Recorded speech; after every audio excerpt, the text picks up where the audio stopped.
এই কথা বলে আমি আমার বক্তব্য শেষ করছি। রাষ্ট্রবিরোধী শক্তির বিরুদ্ধে এবার পথে নামল অখিল ভারতীয় বিদ্যার্থী পরিষদ ও শিক্ষা সংস্কৃতি ও সুরক্ষা মঞ্চ। মঙ্গলবার ইটাহার হাই স্কুল মাঠ থেকেই প্রতিবাদ মিছিল শুরু হয়।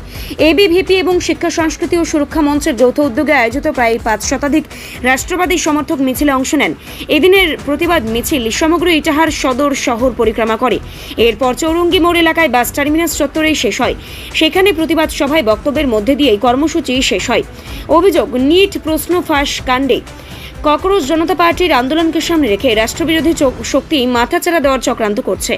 পাশাপাশি ঘুরপথে ছাত্র সমাজকে এই কাজে লাগিয়ে বিদেশি শক্তির মদতে নানা রাষ্ট্র বিরোধী কার্যকলাপ করছে বাম সহ নানান ছাত্র সংগঠন। এমনকি এই আন্দোলনকে ঢাল করে সম্প্রতি কলকাতায় নির্বিচারে সাংবাদিক নিগ্রহ করা হয়েছে। এই সমস্ত ঘটনার পরিপ্রেক্ষিতে রাষ্ট্রবিরোধী শক্তিকে হুঁশিয়ারি দিতেই মূলত এদিনের ওই প্রতিবাদ মিছিলের আয়োজন করা হয়েছে বলে জানা গিয়েছে। মিছিলকে কেন্দ্র করে আইসি গৌতম চৌধুরীর নেতৃত্বে কড়া নিরাপত্তা ব্যবস্থা করা হয়। ইটাহার থানার পুলিশ প্রশাসন থেকে এই প্রসঙ্গে এবিভিপির জেলা সংযোজক শুভজিৎ দাস আর কি বললেন, শুনুন। তোমার নাম আর পদ? শুভজিৎ দাস, অখিল ভারতীয় বিদ্যার্থী পরিষদের জেলা সংযোজকের দায়িত্বে রয়েছে। আজকে মিছিলটা কেন করছো ছাত্ররা? আপনারা বিগত দিনে দেখে এসেছেন যন্তর মন্তরে ককরোচ জনতা পার্টির আড়ালে যারা দেশদ্রোহী সংগঠন আছে তারা কিভাবে দেশকে ক্ষতি করার চেষ্টা করছে এবং ছাত্রদের ঢাল করে তারা যেভাবে অরাজকতা ছড়াচ্ছে, এটা খুবই নিন্দনীয় বিষয়। তারই প্রতিবাদে আমরা আজ ইটাহারে একটি প্রতিবাদ মিছিলের আয়োজন করেছি।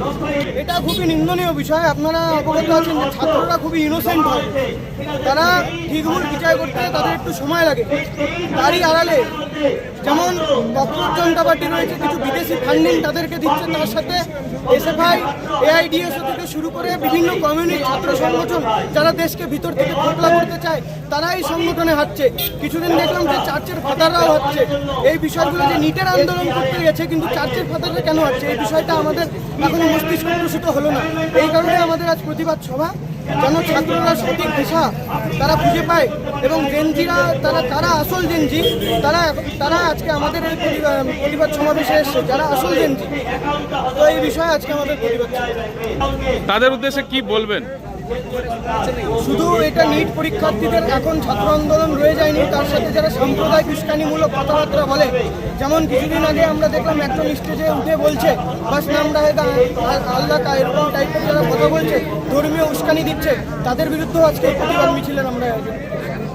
এই প্রসঙ্গে শিক্ষা সংস্কৃতি ও সুরক্ষা মঞ্চের সদস্য সুমন সাহা তিনি কি বললেন, শুনুন। দাদা, আপনার নাম? আমার নাম সুমন সাহা। কি দায়িত্বে আছেন আজকে? আমরা আজকে মূলত আমাদের যে শিক্ষা ও সংস্কৃতি সুরক্ষা মঞ্চ আছে সে মঞ্চের সদস্য হিসেবে। কি কর্মসূচি আজকে, কেন?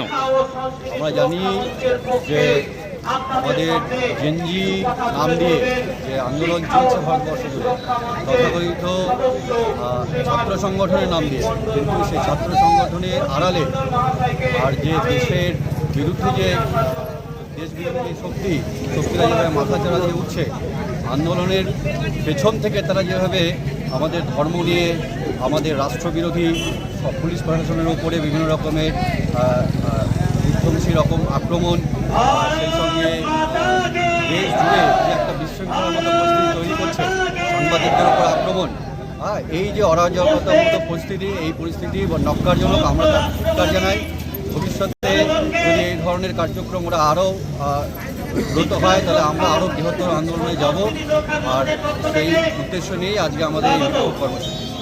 ইটাহার থেকে নিজস্ব প্রতিনিধি রিপোর্টার, বঙ্গ সংবাদ।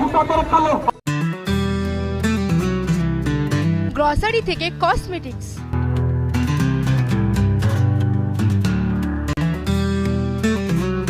আপনার যে কোনো প্রয়োজনীয় জিনিস পেয়ে যাবেন একই ছাদের তলায়। আমাদের ঠিকানা LIC মোড়, রায়গঞ্জ, উত্তর দিনাজপুর।